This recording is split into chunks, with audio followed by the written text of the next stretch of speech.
Fala, meus amores, tudo bem? A prova de hoje é o Enem 2010, a segunda aplicação, tá?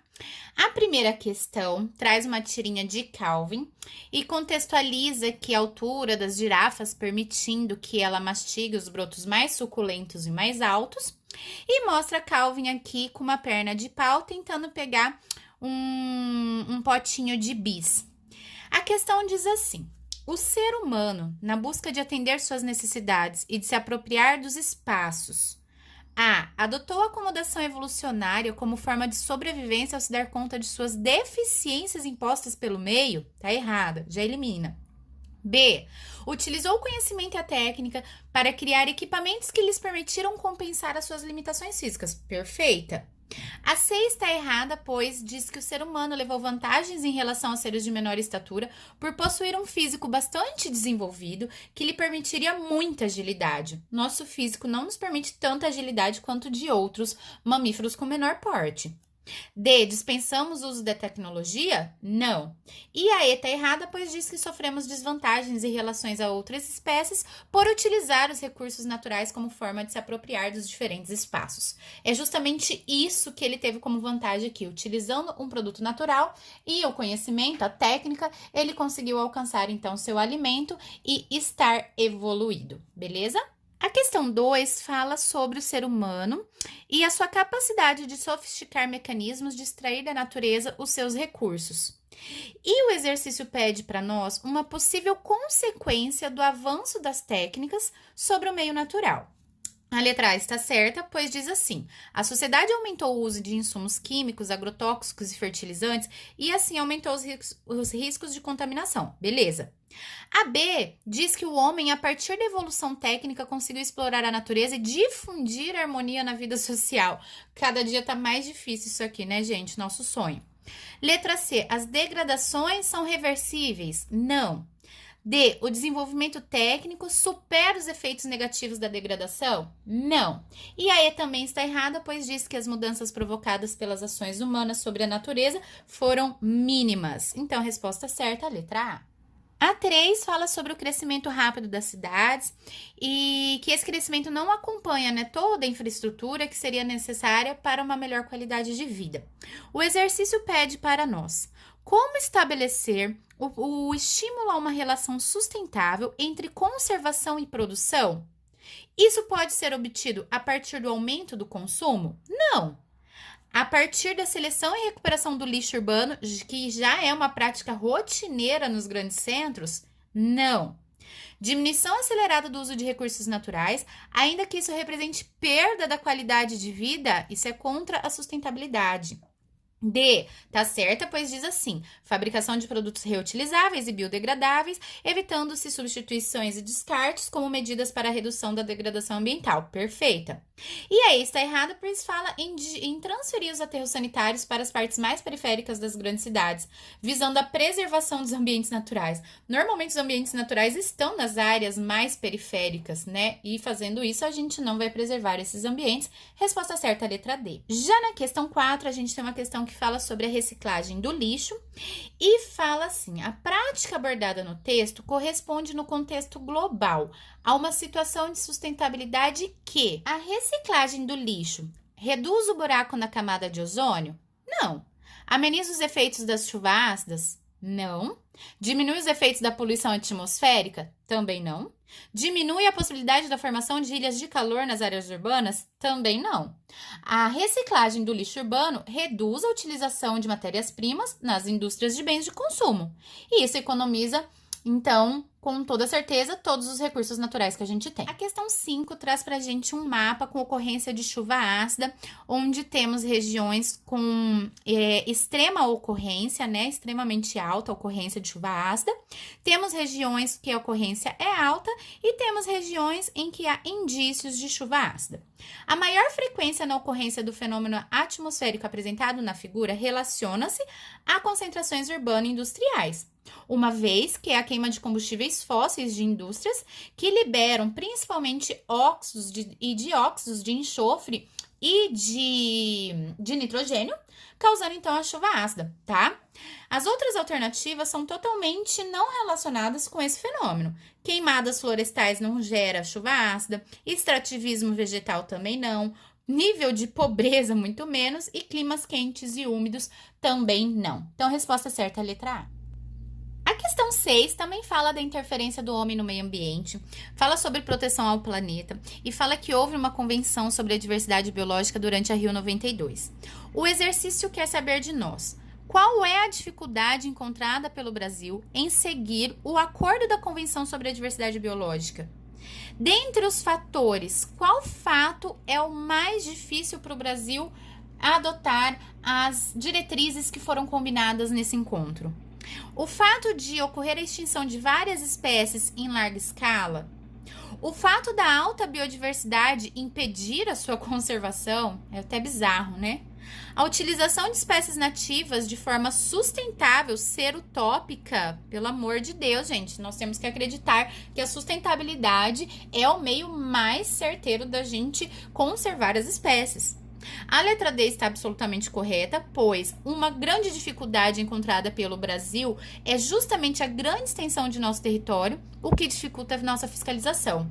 E a letra E está errada, pois diz que a classificação taxonômica de novas espécies, ela ocorre de forma lenta. Nós temos muitas pesquisas científicas hoje, meus amores, isso aqui já está assim, graças a Deus, né, a internet e a globalização trouxe para nós uma facilidade muito legal na área de taxonomia sistemática. Então, por essa razão, a letra E também está errada e a resposta certa da 6 é a letra D. Ok? A questão 7 está falando sobre uma região maranhense que houve muitas enchentes e traz para nós 4 doenças que surgiram com mais frequência nessa época: a malária, a leptospirose, a leishmaniose e a esquistossomose. O exercício quer de nós medidas para evitar o aumento dessas doenças mencionadas. Então, lembrando que a malária ela é transmitida por um mosquito, tá? Um mosquito prego. A leptospirose pela urina do rato. A leishmaniose por um mosquito palha. E a esquistossomose por lagoas contaminadas com aqueles caramujos, bionfalárias, que também estejam contaminados por sua vez com as larvas, então, do esquistossomo, tá? Então, dentre as medidas adotadas, a gente vai olhar primeiro pela malária, que é a primeira doença que aparece, transmitida por um mosquito. Vamos lá. Evitar o contato com a água contaminada por mosquito? Tá errado. Combater o mosquito anófeles ou combater o mosquito aedes? Combater o mosquito anófeles. Eliminar os caramujos bionfalária para a malária? Tá errada também. Então, vejam que na primeira doença a gente já chega na resposta certa, letra B. Questão 8 tá falando da utilização de células-tronco do próprio indivíduo, que é chamado de autotransplante. E diz que esse autotransplante, ele causa menos problemas de rejeição quando comparado aos transplantes tradicionais.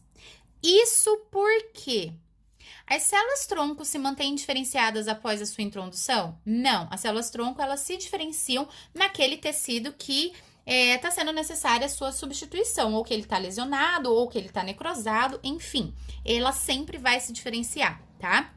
Células provenientes de transplantes entre diferentes indivíduos envelhecem e morrem rapidamente? Se fosse assim, a gente não faria transplantes de órgãos nunca, né, gente? Essas células, se elas forem compatíveis, elas não morrem rapidamente. Células-tronco, por serem doadas pelo próprio indivíduo receptor, apresentam material genético semelhante. Perfeito! Isso reduz a chance de rejeição. Células transplantadas entre diferentes indivíduos se diferenciam em tecidos tumorais. Nossa, imagina se todo transplante fosse causar tumor. E células provenientes de transplantes convencionais não se reproduzem dentro do corpo do receptor. Se reproduzem sim, gente, tá? Após esse transplante, elas conseguem, então, ter a sua atividade efetiva de maneira normal, caso esse órgão, esse tecido transplantado, ele seja de fato saudável. Beleza? A questão 9 tá falando sobre frutos que são exclusivos de angiospermas, fala também sobre sementes e fala de algumas características de frutos e sementes, como cores fortes e vibrantes, gosto e odor agradáveis, polpa suculenta, presença de ganchos, estruturas fixadoras que se aderem às penas e pelos, tamanho reduzido, leveza, presença de expansões semelhantes a asas, enfim. O exercício quer de nós Dentre essas características, quais estão diretamente associadas a um mecanismo de atração? O que vai atrair um animal a uma planta angiosperma? Ganchos que permitem adesão nos seus pelos para ficar pinicando, ficar coçando, expansões semelhantes às asas, estruturas fixadoras, leveza e tamanho reduzido das sementes ou frutos com polpa suculenta? Resposta bem direta, né, gente? Só pensar no dia a dia, na prática, visualizar esse animal olhando para uma árvore, o que vai atrair ele, beleza? A questão 10 fala sobre aquecimento global, contextualiza aqui o gás carbônico, o metano, e fala assim que embora esses gases geram o aquecimento global, né, aumentam o efeito estufa gerando o aquecimento global, eles são imprescindíveis à vida na Terra e importantes para a manutenção do equilíbrio ecológico. Por quê? O metano é utilizado para fotossíntese, gente? Metano, fotossíntese? Não, já elimina de cara. O gás carbônico, ele é fonte de energia. O gás carbônico é fonte de carbono. O gás carbônico é fonte de oxigênio. Resposta direta também, letra D. Gás carbônico é fonte de carbono inorgânico para os organismos fotossintetizantes. A questão 11 traz uma tabela, até falei que é um exercício interdisciplinar, porque é mais análise de tabela e de dados matemáticos, né? E embora fale que esses dados são respostas de brasileiros, norte-americanos e europeus, em relação a fatos científicos. Então, existem aqui afirmações que são verdadeiras ou falsas, e quantos por cento os brasileiros, os norte-americanos e os europeus responderam certo. Nesse sentido, o exercício quer que nós analisemos a tabela e encontramos qual desses fatores, qual dessas afirmativas em que os norte-americanos, em relação aos europeus e aos brasileiros, demonstram melhor compreender o fato científico. É só você analisar o que os norte-americanos responderam como certo e comparar com os números do lado, tá? Então, lembrando que tem que ser melhor, mais certo, por assim dizer, do que brasileiros e europeus. E é por essa razão que a afirmativa, a letra A, está correta, pois eles identificaram mais certamente que os antibióticos matam tanto vírus quanto bactérias, que é uma informação falsa, pois os antibióticos matam apenas bactérias. Então, eles têm bastante conhecimento sobre a ação dos antibióticos. A questão 12 está falando que o agricultor quis aumentar a produtividade de sua lavoura, utilizou o adubo NPK, que é rico em nitrogênio, fósforo e potássio. A irrigação dessa lavoura é feita por canais que são desviados de um rio próximo a ela. Após algum tempo, notou-se uma grande mortandade de peixes no rio que abastece os canais, devido à contaminação das águas pelo excesso de adubo usado pelo agricultor. Que processo pode ter sido provocado na água do rio pelo uso de NPK? Gente, resposta direta. Uso e excesso de produtos nitrogenados e fosfatados levam à eutrofização. Tá? Então, resposta certa, letra C. A questão 13 fala sobre a AIDS e diz que nos últimos anos diminuiu a incidência do HIV sobre a população. A redução nas taxas de mortalidade devido à AIDS a partir da década de 90 decorrente do aumento do uso de preservativos. Olha que lindo vocês lerem até aqui nas relações sexuais. Mas olha aqui, usar preservativo torna o vírus HIV menos letal? Pelo amor de Deus, pensou se vocês anotassem isso? Melhoria das condições alimentares, não vou nem terminar de ler. A C está correta por causa do desenvolvimento de drogas, medicamentos que permitem diferentes formas de ação contra o vírus HIV. As melhorias sanitárias, nada a ver com a transmissão de AIDS. E das campanhas que estimulam a vacinação contra o vírus ainda não existe até hoje. Beleza? Questão 14 fala sobre uma cadeia alimentar, fluxo de energia. Vejam que a gente tem aqui um lago, temos caramujos, pequenos peixes, peixes maiores e aves. Tá mostrando todo o fluxo aqui a partir dessas plantas ou algas. Sabendo-se que o mercúrio se acumula nos tecidos vivos, qual componente dessa cadeia alimentar apresentará maior teor de mercúrio? Bioacumulação, sempre no predador de topo, no último nível trófico das cadeias alimentares. Então, por isso, resposta direta às aves. Questão 15 fala sobre um pesquisador que trabalha com organismos geneticamente modificados. Ele percebeu que a soja transgênica causa mais alergias. E ele defende a ideia de que a proteína nova, que até então não existia na alimentação humana, é a que provavelmente é potencialmente alergênica. Nesse sentido, os grãos transgênicos que podem causar alergias aos indivíduos que irão consumi-los são aqueles que apresentam em sua composição proteínas. Pessoal, presta atenção. O que é alergia? Quando um antígeno, um corpo estranho, entra no nosso corpo e nós vamos defender o nosso organismo desse antígeno. Teremos, então, uma reação imunitária que alérgica contra esse antígeno, tá? Se essa proteína ela for com estrutura idêntica, com aminoácidos idênticos, ela não causará alergia, porque o nosso corpo vai reconhecer. Se essa proteína ela não for reconhecida pelos anticorpos, nós também não teremos alergia. Quando que desenvolveremos alergia? Quando uma proteína pode ser reconhecida como antigênica pelo sistema imunológico desses consumidores. Resposta certa é a letra A. A questão 16 está falando sobre experimentos realizados no século XX que eles viram que hormônios femininos e mediadores químicos, eles atuam no comportamento materno, trazendo para as mães maior habilidade de orientação espacial e reduzindo o medo e ansiedade. Isso faz com que as mães, por exemplo, de cachorros, gatos e ratos, consigam sair para caçar, consigam sair em busca de alimentos e depois elas conseguem voltar com facilidade para casa. Do ponto de vista da hereditariedade e da evolução biológica, o comportamento materno decorrente da ação dessas substâncias, ou seja, desses hormônios e desses mediadores químicos, ele ocorre de que maneira? Ele ocorre sendo transmitido de geração a geração, sendo que indivíduos portadores dessas características terão mais chance de sobreviver e deixar descendentes com as mesmas características. Isso é o que defende a seleção natural. Perfeito. A letra B está errada porque fala que é transmitido em intervalos de gerações. Não pula gerações, gente. Características hereditárias não pulam gerações. A C fala que é determinado exclusivamente pelo ambiente. A D fala que é determinado pelas fêmeas à medida que elas transmitem esse material genético para sua prole de fêmeas. Tá errado também. E a letra E diz que é determinado após a fecundação.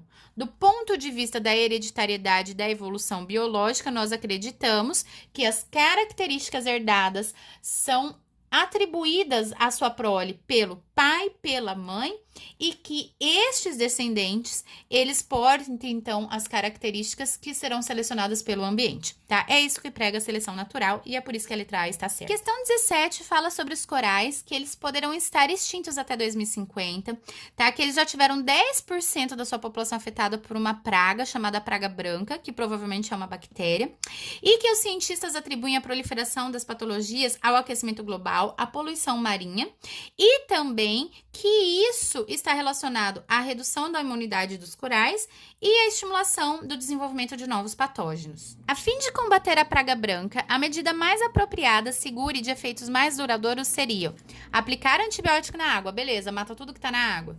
Substituir aterro sanitário por centros de reciclagem. O que tem a ver com o contexto, gente?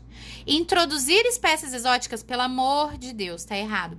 Letra D tá certa, pois falam em aumentar mundialmente o uso de transportes coletivos e diminuir a queima de derivados de petróleo, pois assim a gente diminui a poluição, diminui o aquecimento global e diminui, então, a interferência no ambiente natural dos corais. A letra E está errada, pois fala em impedir o desenvolvimento do turismo, impedir que os mergulhadores explorem os lugares, e essa palavra impedir, ela é contra a sustentabilidade. Já a 18 contextualiza aqui uma historinha também evolutiva. Fala que a perda de pelos foi uma adaptação às mudanças da vida sedentária e viajar enormes distâncias à procura de água e comida, junto com o surgimento de membros mais alongados e com a substituição de glândulas apócrinas, que produziam suor oleoso e de lenta evaporação, por glândulas écrinas, que produzem suor aquoso e de rápida evaporação. A menor quantidade de pelos teria favorecido a manutenção da temperatura corporal saudável nos trópicos castigados por calor sufocante. O exercício quer de nós: de que maneira o tamanho dos membros humanos poderia estar associado à regulação da temperatura corporal? Gente, a resposta é muito direta. Se eu aumento um membro, eu aumento a superfície de contato. Se eu aumento a superfície de contato, eu aumento, então, todas as atividades, todo o metabolismo relacionado ali. Como ele está falando com temperatura, aumentando a superfície de contato, eu consigo ter mais evaporação. Então, eu facilito a maior perda de água e, consequentemente, a maior perda de calor. Por isso que a resposta certa é a letra A. A 19 está falando sobre um molusco que se alimenta de algas e aí ele conseguiu incorporar um gene das algas e por isso desenvolveu a capacidade de fazer fotossíntese.